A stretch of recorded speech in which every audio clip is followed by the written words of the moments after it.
is Sharon and welcome to my YouTube channel Sherry Blossom. I create fun and helpful content about Japan. I know it's been a few months since I last posted a video, but there have been a few milestones along the way. 1. My articles about Japan have been published by two popular digital magazines in Japan, that is Savvy Tokyo and Japan Today. In the description box below, I've included the links to those articles. 2. I have been spending a large chunk of my time learning Japanese, and I think anyone who has learned Japanese before or is learning Japanese can tell you that it takes a lot of patience, hard work and practice to get it right. I'm still working on myself though, and I think every single day I'm getting better at understanding, learning and reading the language. And 3, I have been reading a lot of books and articles related to Japanese food, culture, beauty and lifestyle. Most of the times I find these books on my Kindle. If not, I visit the local library to find these niche books which are difficult to find online. And also guys, I completed 1 year of living in Japan. Yay! So many milestones to celebrate, right? And while I haven't posted on YouTube for months, I have been fairly active on Instagram.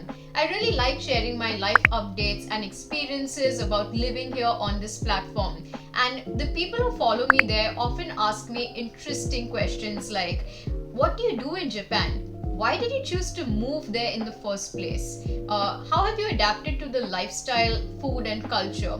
But the most interesting question that I get asked frequently is that, is it necessary for foreigners to learn Japanese if they want to live in Japan? Here are my thoughts on that.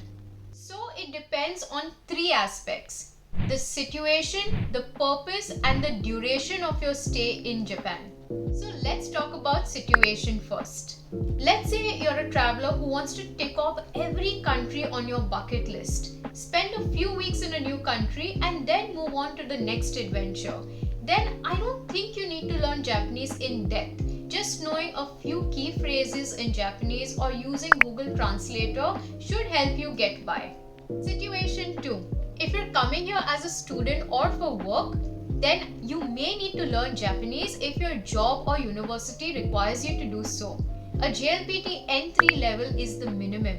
I think the sooner you learn Japanese, the more comfortable your stay will be here in Japan. And finally, situation 3. If you marry a Japanese and you want to move to Japan to live with them, then I think you need to learn a little bit of Japanese before doing so, to communicate better with their friends, family and relatives. Coming to the duration part. If you're planning to live in Japan for more than a year, then I highly recommend that you enroll yourself into a Japanese language school. Let me tell you why.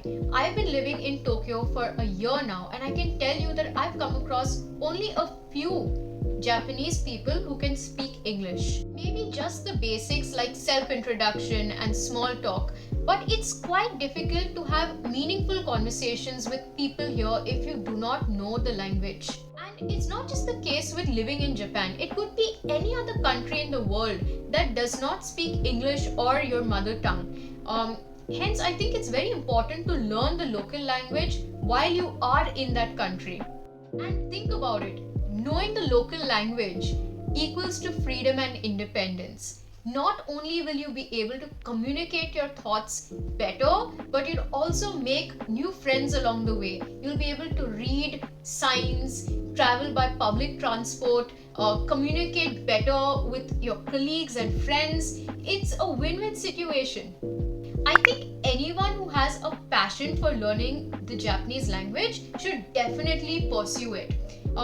Because if you do, you'll not only be able to read manga, but also understand dialogues when your favorite anime is playing, and also understand the lyrics to your favorite J-pop music. Not to mention that it also looks great on your CV.